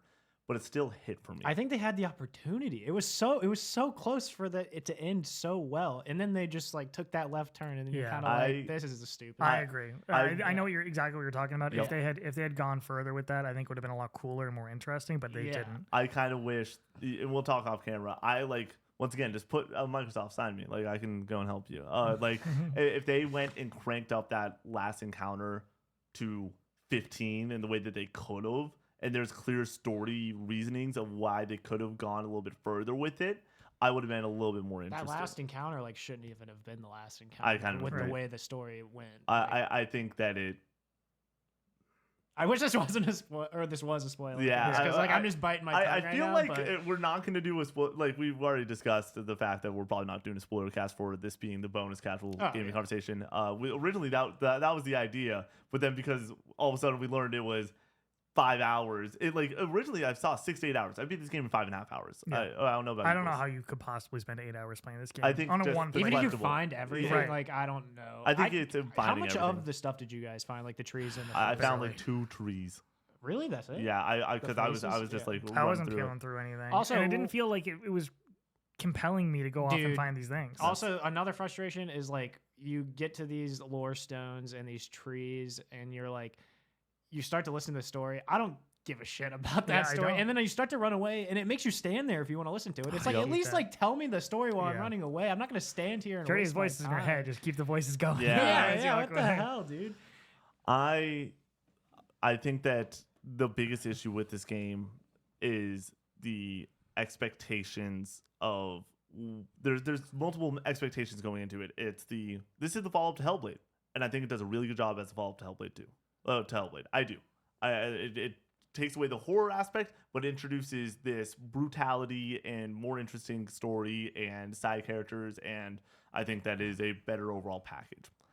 I think that it is also looked at as a $50 offering, but a Game Pass offering. $50 offering, I kind of agree. I think it's a little expensive. I think it should be $40, maybe even $30. but they can't get away with it because they pump way too much money into it on the visual standpoint. Nobody's buying this game. But anyways. Well, the crazy thing no is, one's it's buying like it. No, everyone's it going to has just play it on 1,000 Game Pass. players on Steam right now. it didn't Like, cost that much money to make the first game. Yeah. Like I'm not exactly sure on the numbers, but I know it's not as much as you would think it is. Because it's an indie budget. And then they got more money, and then it's just the same sort kind of the same, if not lesser. The And- visuals were great, but it's like they were great the first one, and you didn't have any money. So it's like, what'd you do with all that money? I then think that there's two more branches you can go down. You can take the score as a game, a video game, focus on the game aspect of it, the gameplay aspect of it, or you can focus on the experience aspect of it, and those are two different scores. But I think it's both that they come together. Like if it's just going to be an experience aspect, just make it an experience. Don't have the gameplay. You know But what I I mean? liked some of the gameplay aspects to it. I like, It was especially, I would say, some of the puzzles. Now, this isn't a spoiler, but like in the original, you solve a puzzle and then a door opens basically, and that's like your visual experience after you do it. This one, there was crazy shit happening as you were going and hitting that R2 to go and like experience something new, and I really enjoyed that. That was an elevation, even though it's easier. we've just touched on the combat a lot, but dude, the puzzles in this game were so fucking frustrating. Like the ones in the first game were not like super hard, but it was like finding the symbols and stuff were a little more difficult. Like this game, it was just spoon fed. I was also, like, it's such a beautiful, like this is such a beautiful puzzle. Like let me like mess around with it. Let me try to figure something out. I never went, oh, or Right. aha. No, like I was in just my like brain, running I and was just doing like, it, oh yeah, yeah. bing bang. And for bang. me, it was level design just kept pushing you forward. But I think that the game also, they wanted to strip out some of the more taxing gameplay aspects and just make it more of an experience. And that's why, for me, I'm giving this score based off of, I love this game because of the experience it gave me.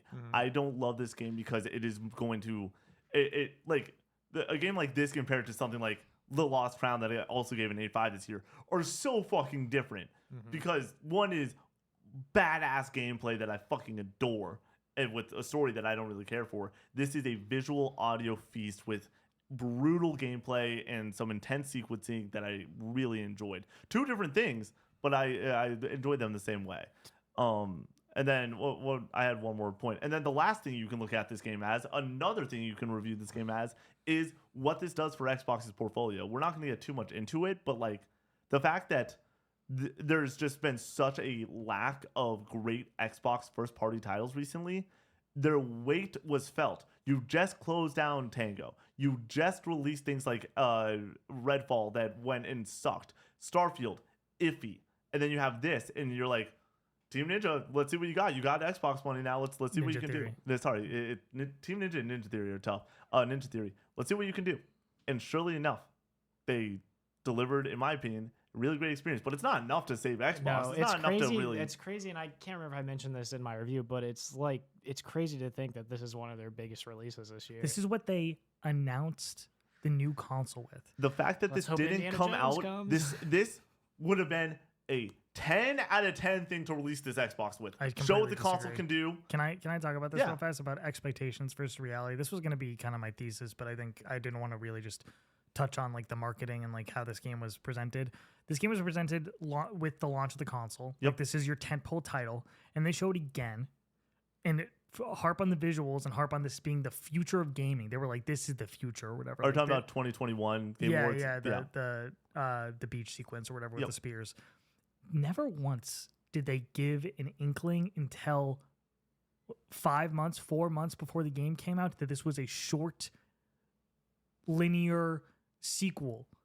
People were talking about this like this was going to be God of War. Like this was going to be that level. Like this was going to give them the next step. And that was the conversation online. And I know that Xbox and you would imagine the devs are on the internet reading what people are saying and never felt the need to say, no, like this is like a short game. Like this is going to be like a really tailored small experience. Like until 4 months beforehand, I think that's disingenuous and I think that's wrong personally. Like I wish they were more upfront with it because the way that other people are talking about it and the expectations that people had automatically brings this game into like just being at least a little bit disappointing when you hear about what it actually is. And if it was a really strong 5 hours, I think that would have really it wouldn't have mattered about that like overarching narrative about expectations. Like if it was just an amazing experience and the combat was solid and it was almost universally praised for like what it was, it wouldn't have mattered. But since it's so divisive that like it really makes me look at that whole marketing cycle to be like what were they doing? Like, why did they not bite this bullet early? Was the hope that this was going to be a bigger game? I think it could have been. Like, I think they probably had higher aspirations, and that they just like couldn't get it to come together. I can easily say I don't want a Hellblade 3 from this team. I want them to do. Get it, I know that they've already said that. I want them to work on something else before we get a Hellblade 3, and I want Hellblade 3. For me, I like what they did here. I want them to focus more on developing characters and story better, because I think that is important. Because, like I said, for me, it's like they just got over the hump for me with every single moment where I can see if you don't get where I got, which is like just the music has swelled me and swooned me in a way that like I was in on. If that doesn't hit for you, of course it's going to be divisive. And they didn't deliver an experience that was not consistently 100% over the hump, universally easy to go and say, yeah, this is fucking awesome. This is unbelievable. And that is it's a red flag and another, like I someone that really enjoys this game, and I wish more people enjoyed this game the way that I did. And I understand why people don't. I want to go and just like sit Xbox down and be like, or sit the team over at Ninja Theory down and be like, I wish you stayed independent. I wish you didn't have this expectation on you. I wish that you were able to just go and release another cool sequel to a game that I really enjoyed, compared to what I felt as this is a game that we did predictions episodes at the start of the year. I was like, this thing could be Game of the Year level. Like this, because the audios and the visuals are there. If they take the combat further, if they get that gameplay really over the hump, and they, did we talk about that before we heard about at the developer? See, that's the whole thing about expectations, is like they or maybe I think we did talk about what we thought about Hellblade 2 before that developer direct, and like you said, I think I said a similar thing where I was like, this could be like Game of the Year level, like this big sweeping epic, and it's not that. Like, and it can't be that if they're going to focus on visuals like this. It is never going to be that, and like you cannot perform this like massive grand scale and have these visuals. It's not possible. I'm sure that I'll eat my words in the next like 10 years, but like I don't believe it. I do think that if this game was this might contradict something what I said earlier, but I think that is an interesting conversation. If it was 10 hours and you were having this side cast get really developed and you're able to have these side conversations with them where you really start to feel for them, and then you do stick the landing, I think that if we're having a little bit more of a different conversation, if they nailed the story and the characters better, and the combat was what it was, and the puzzles, like where it is just like this enthralling visual feast where you are just hitting square and triangle. Oh, I know it's an Xbox game, but square and triangle, and then you're using your dodge and your parry every now and then.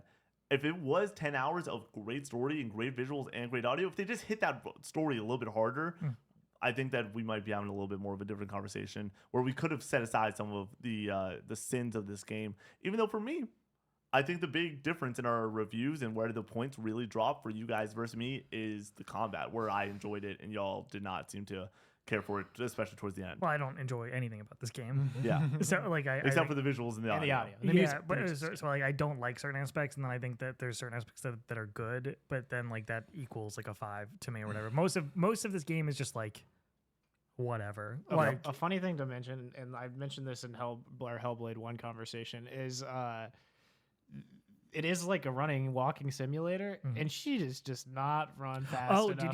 Did you toggle L1? To like run, to have her run the entire game. Yeah. Or no, I didn't toggle it to have there's it a running setting. the entire There's a setting game. you don't. But I was running the entire game, and then there are parts in that game where she starts taking off because something's behind her, and I'm like, "Where's this thing? Why can't you run this fast all the time?" Brady, I'm in one of those running sequences last night, and I was like, if Brady doesn't mention the fact that I thought the same thing. I'm like, why can we not? Because they want you to take in everything. That's the part of it. But I never felt this way. But really? Because it's just a life job, baby. That's all she does. And then all of a sudden, these intense sequences are happening, and she turns into a track star, and you're just like, let's go! Yeah. Well, for the most part, there's nothing urgent to do in this game. Well, until these individual moments. But like, by the way, they definitely did increase their speed in this game compared to the first one. They did, absolutely. For sure. But still, it was so funny when she took off running. I'm like, well, okay, you can run now. Yeah. All right, ready to, or any last touches? I mean, we kind of discussed the story. We hit the combat a lot. Puzzles, whatever, we all kind of agree on that for the most part. Visuals, I will reiterate that I don't think this game is crazy. I think it looks great. But how great do we want games to look? How great do we need games to look? My thing is, what is the point of this? Well, it's at a certain point, it is, and we've had this be hot takes before and such. I like that there's this example of this is what we can do. It's not that we should do all the time. This isn't going to. I don't want every game to look like this. But we can't. Is what I'm saying. Like, this is where you can do it. Like in this very specific scenario where it's very tailored, very linear, very direct, and very short, I think, for the most part. If you want to do a big game, you cannot do this. I don't believe it. My question is, what are the team working on Gear 6 who's using Unreal 5? What are those visuals going to look like? There's no way it looks like this. I don't believe it. I don't believe it. I mean, like, I hope that that's the case. But that's going to be a 15-hour campaign. That's what I'm trying to say. Yeah, and they're going to have to try to deliver the goods with the visuals and the combat and it being an interesting story. There's other Unreal 5 games, right? Yeah, they're not a lot. Gotcha. But not a ton that are utilizing everything in the way that this is. And the team at Gear 6 is and I do want to say that, like, I'm speaking out of like a layman's terms or whatever. Like, I'm just talking about its contemporaries and like how big games are. Like, you even look at something like Final Fantasy VII remake and how gorgeous that game is on PS5. Wait, remake or rebirth?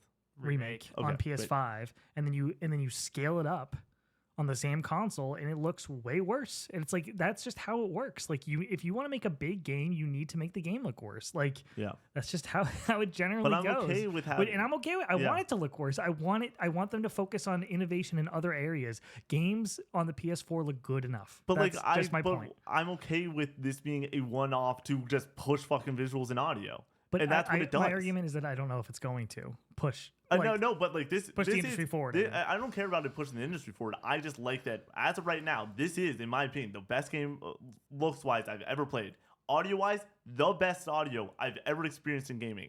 And I'm okay with the combat experience being very visually pleasing, but it being a little bit layman's on the actual gameplay aspect. And once again, the visuals are fucking terrific, I think, in the puzzles, but the puzzles themselves, the gameplay in this game, I can admit, is not top notch. It is not 8-5 gameplay. Mm-hmm. We're talking about 7 to 6 out of 10 gameplay. But then why is your score not higher? Because there's also visuals and audio that are 10 out of 10. Because the other aspects are also worse, and I would say that most of this game is a 5 out of 5 and 5 out of 10. He said it. Even the visual and audio. So the audio I think is really cool. I don't think the visual aspect adds anything to my personal experience. And then there's also story that I think is bad. I would say the story is bad in this game. I say it's completely unimpactful, uninteresting, boring, and all over the place. There was moments where I was like, I don't even really know what the goal is right now. Like what the main overarching goal is of this game. I got it by the end, but like, as you're doing all the other stuff, I forgot like about something that happened like at the beginning of like what we're actually going to do, like why we're doing this. I was like, I don't care about it anyways, but now that I remember, I'm like, that's stupid. Like, I don't care about this. We do need to wrap up real quick, but to go and close this out, I do want to say this has been a genuine pleasure of a conversation. I'm so thankful we got to finally discuss this game. Oh my God, I'm so happy. I have one final question for Connor and Brady. I want to hear both your thoughts on this. We've now seen Xbox bring in a bunch of these studios, and it feels like they have mismanaged to some degree. For me, I think that you would both agree that that's what happened here with Team Ninja Theory. Man, that's hard. Ninja Theory. I think that, honestly, I can even say, I think there's a little bit of mismanagement going on with this team. You pump in all this money, and it's a 5-hour game that feels similar to the first. I did expect a little bit more, and what they did for me, nailed it. But this was supposed to be a definitive yes, and it's not. But as much as that I would like it to be, it's not. So now we look ahead a little bit.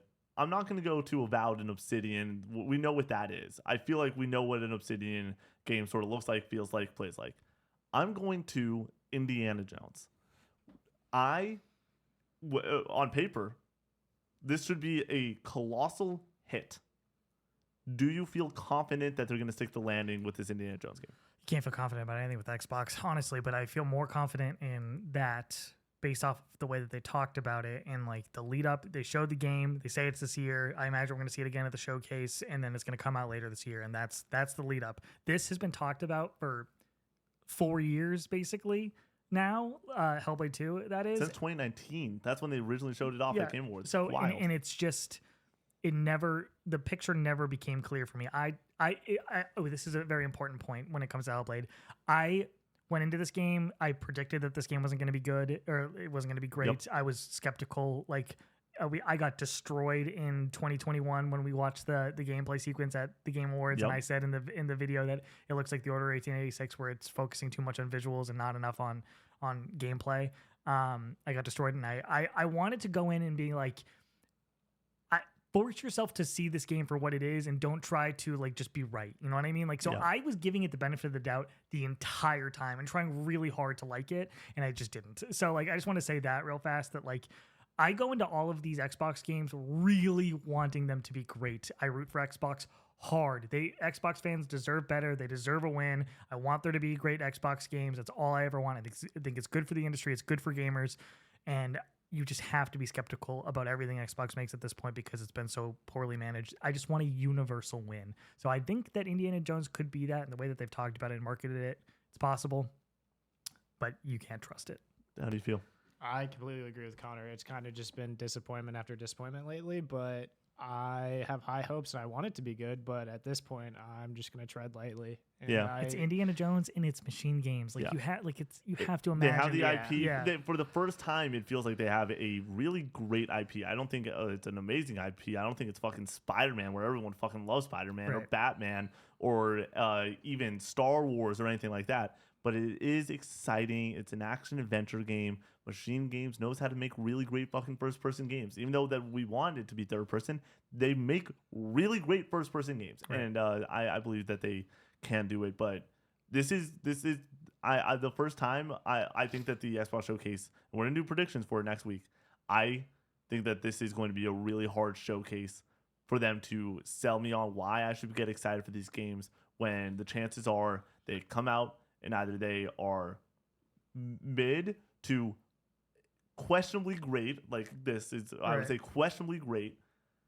Where is the one that I'm like, they nailed it? And for me, if you want to get me out of my seat for this Xbox Showcase, I know it's not going to hit for everyone, but show me Forza Horizon 6, baby. Let's go to the freaking, I don't know where we're going now. I mean, that's a safe bet. Yeah. I don't even want something on the level of The Last of Us. I don't want something on the level as God of War. I want something on the level as Infamous Second Son, please. Yeah. That's like all I'm asking. Like, just a great game. Just one great game that everybody likes. Yeah, that's the other thing. I really enjoyed this experience. I gave it an 8.5 and everything. I do want a game that is an 8.5 on the way that I love Lost Crown. Yeah, that is so gameplay centric and story that, like, even Lost Crown, the story was completely secondary to me, but like the gameplay is so fucking good. Yeah, can we just get a gameplay or a Metroidvania? Bring in one of these smaller studios to do something really cool. The Outer Wilds 2, I'm also excited about. I think that's gonna be a fun discussion to have next week. Outer Worlds. Did I say Wilds? Yeah. Man. Ninja Theory, Team Ninja, Outer Worlds, and Wilds. What's another one? Just real quick before we wrap this conversation up, I want to just go back to my last statement on like all of this based off of all we've just said. Like, I love Death Stranding. It's a walking sim. I love Gone Home. It's a walking sim. Like, I don't need a game to be long. I don't need a game to have a ton of great combat. Like, I don't need any of this. Like, it's just that this is not a good walking sim. Mm-hmm. This is not a good short game. That's the problem. So like the conversations that are happening online, generally speaking, about this game, about it being 5 hours or it being like just walking for most of it, like, I don't care about any of that. That's really not that big of a deal to me. Like, you just want good walking. I just want it to be interesting. Like, if you're going to make me walk through this game, like, I want to be like, the visuals and the audio are so interesting. For me, it is. Okay. And that's what's that's the switch. As we go into our draft, I just want to say real quick, in my mind, it's so funny when we put this TikTok out there, they're going to see this and they're going to get Nick's reaction first and be like, I'm going to play Hellblade. And then they're going to get to me and they'll be like, I'm going to play Hellblade. And then they're going to get to Connor and be like, I'm not playing Hellblade. I'm not fucking playing Hellblade. Yeah. I mean, to be fair, the way that people watch TikToks, they will watch Nick's and they might watch yours and they're probably not going to get that's why at the start of it, I'm like, please watch all three of our opinions, because I think that we legitimately talked about the reason when we're reviewing games, especially embargoed games, we discuss during our experiences, hey, how are you enjoying this? Hey, have you gotten to this point yet? Stuff like we talk. This was because we didn't get codes for it and everything, and because we heard the scuttlebutt being super divisive, we're like, oh, let's just hold our thoughts for the pod. Right. And as you guys continue to play through it, and then I finally come through and beat it last night, I was busy, becoming an Elden Lord. I was like, holy fuck, this is gonna be a hell of a podcast, because I thought the max was a 2-point difference that we would ever get on a podcast. We just got a 3.5 difference. Yeah. Yeah. You're just too nice. By the way, for me, it was 8.85 the entire time, 8.85, and I just think I was I 8. I was hard at an 8 for a while, and then like after it marinated for a while, I'm like, I don't know if I can give it an 8. I felt like I was talking myself into like a 6.5, 7, and then like because of that, I was like, just be real, just be like honest about every single aspect, and then well, I'm so thankful that and I talked to Brady about this beforehand. I think we all came in here, we gave our opinions, we stuck to our guns. We had a really deliberate conversation of what we did and did not like about this game. Mm-hmm. And I think that if you listened all the way through this, let us know, should they make Hellblade 3? If you listen all the way through this. I'll take it too. I'm interested to see what they would do. If you listened all the way through this, I think that you really know the good and the bad of this game. And I think that if you align with what I enjoy, and like the cinematic aspect of this game really takes over, and like, yeah, that sounds like a good couple gaming sessions, play it. If you're like, I don't want to play a game that's a walking sim that doesn't have great puzzles and combat, don't play it. It helps so much that it's short and it's on Game Pass. Yep. Yeah. And just play it. It's a 5-hour game that feels like it's 15 hours. 5-hour game that felt like 5 hours for me. All right, let's get into the draft. Oh, gosh. I got to be on TikTok live in 6 minutes. All right, well, let's just we'll be do what we got to do. Let's all right, do ready? the thing. You're I'll intro it. Connor's got first pick. Oh, I do? Yeah. Yep. Welcome back to another draft. We're drafting PS2 games, and we got another 3-person draft. Brady joining us again. Connor, you have the first pick. With the 1.01 for PlayStation 2, there's only one answer, and that's Shadow of the Colossus, baby. Still one of the greatest games of all time. Just absolutely special, lonely, dark, amazing Shadow of the Colossus. With my first pick. I completely agree. I think that was number one. That was number one on my list, and I thought you were going to go a different direction with your number one pick. So I guess I'll go that direction because I have no other option. With my number one pick in the PS2 draft, I'm going to go Resident Evil 4. That's my number 2. Yeah. There you go. I thought you were maybe going to say that for number one. On my list, I currently have. Oh, that's my hot take list. I currently have Shadow of the Colossus at 4. Resident Evil 4 at 3. What could you have above that? With my first pick, I am going to choose Metal Gear Solid Snake Eater. The action adventure template, an amazing story, great villains, terrific boss fights, holds up in the year 2024. Terrific. Nick. Absolutely amazing. What a thrill. What a thrill. And with my second pick, I'm doubling up. I'm choosing Metal Gear Solid 2 Sons of Liberty. You let me do it. We talked about it beforehand. We're allowed to draft multiples because I was like, if I'm at the 3 spot and both Metal Gears are there, I'm taking both PS2 Metal Gears. They're 2 of the best games ever. Metal Gear Solid 2 has the best ending in all of video games. It is one of the most mind-blowing endings in all of video games. It is an 8 out of 10 game for 70%, and then it is like a 38 out of 10 for the last 30. It's amazing. Your confidence can always take you so far. Get a load of this guy. This guy's got one of those. You can't turn on me. It's not to get I take it. This guy's got the PS2 variety, and you're picking 2 from the same franchise. I would not. If either of you guys got a Metal Gear 3 or 2 on your team, you win. I was thinking about taking 2. I was gonna take 2, and I was like, no way, I'm takes taking from 2. the same franchise. I was gonna take 2 at the turn, but yeah, you're getting. But Shadow of the Colossus and I'll take Metal Gear 3 and 2 and lack the variety and take 2 of the best games ever. That's insane. That's fine. All right. Well, by the way, I love both your picks. If either of them fall to me, I'm going to pick one of them. I thought that a Metal Gear would have been picked by now, but I'm pretty shocked that it's not happened. I like Metal Gear Solid 2 a lot. It was number 4 for me, but like, there's other better. The ending of that game, Connor, is so but the good. rest of the game, it's still good. Yeah, good it's boss great. fight. It's great. Yeah, it's great. All right. Well, interesting. With my second pick in the PS2 draft, I'm gonna play it safe, but also with my heart, I'm gonna go with Grand Theft Auto. Which one? San Andreas. Oh, nice. Yep. Yep. Yeah. I'm going to go with San Andreas. I'm going to take the Grand Theft Auto, and then I'm going to take all the other Grand Theft Autos because apparently Wait, that's the is that game your we're pick? playing. Is No, that- I know. Yeah, Not oh. yet. I'm just making fun of you because that's what I'm going to do.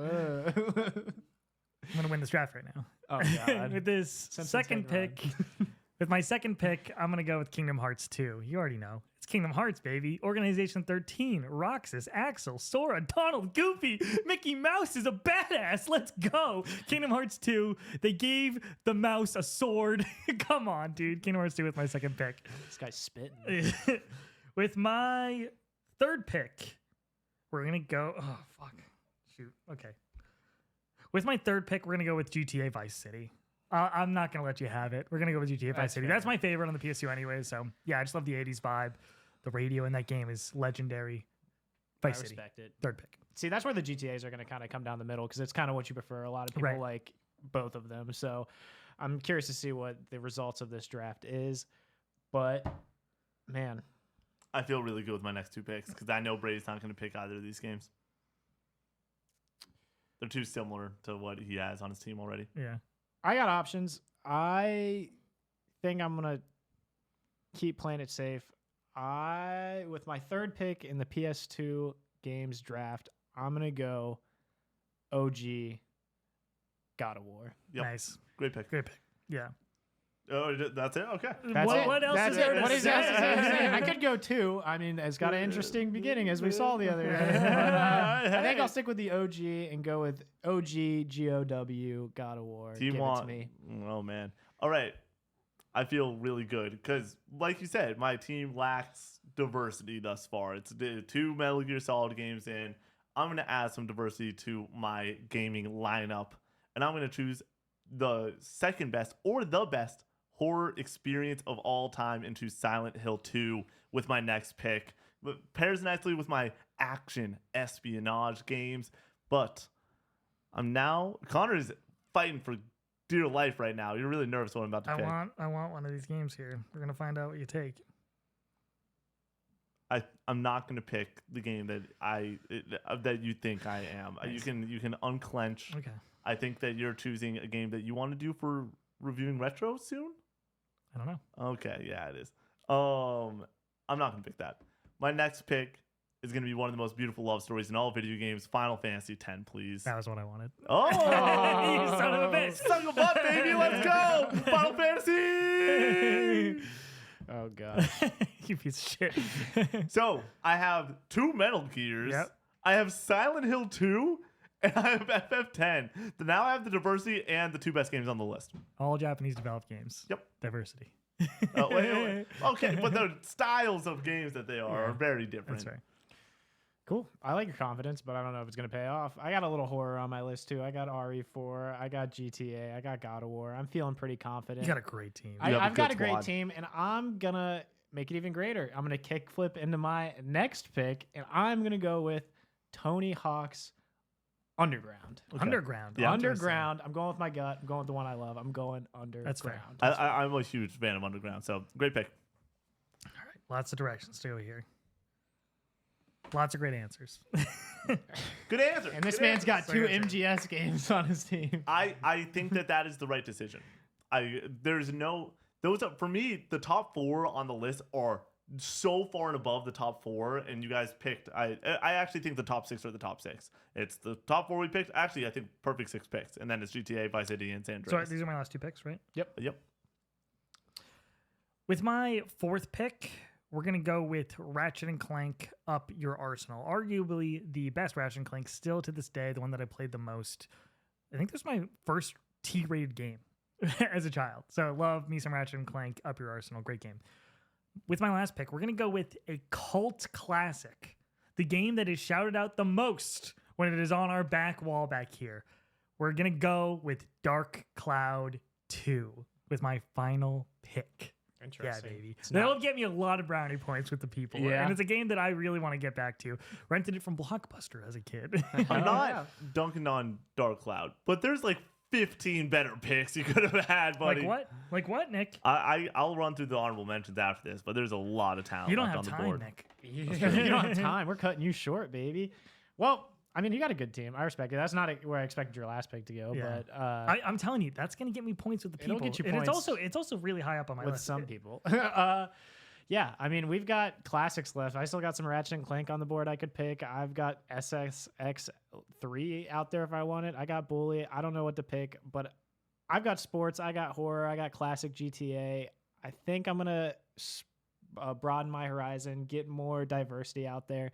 And I'm going to go with the game that's just the most pure fun, the best party game, one of the best party games. And I'm just going to go with my gut. My final pick, I'm going Rock Band. Yeah.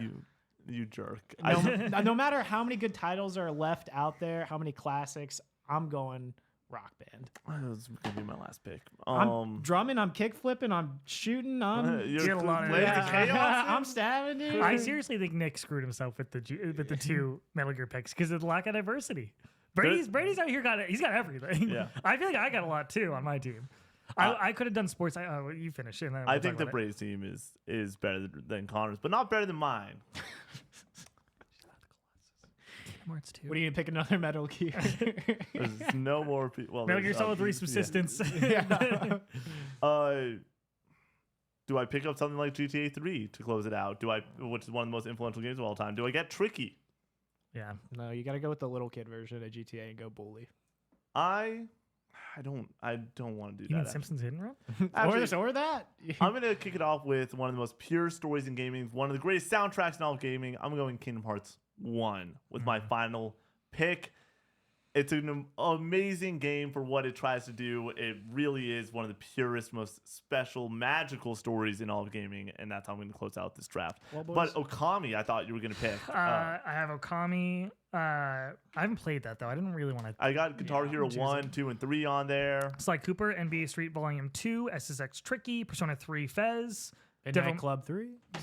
Devil May Cry, Max Payne, Jack 2. Dude, there's so many good things Persona left. 4 on there too? Persona 4, Yeah. Star Wars Battlefront 2, Guitar Man. We could have done teams of 10. Yeah. And it would have Honestly, been great. with the next time we have Brady on, we're going to do the PS2 draft, but no repeat picks. You have to start it'll with. just You as just have to good. go and do the next 5 in your list. Because guess what? Honestly, I think it'd be a pretty good list. It's hard to be undefeated. Be better than whatever Nick just picked. I'm undefeated. Connor, Snake Eater, dude. What a thrill. A lot of people have both those games as 10. I They're know. two of the greatest games I know, ever. But it's so fun to talk shit.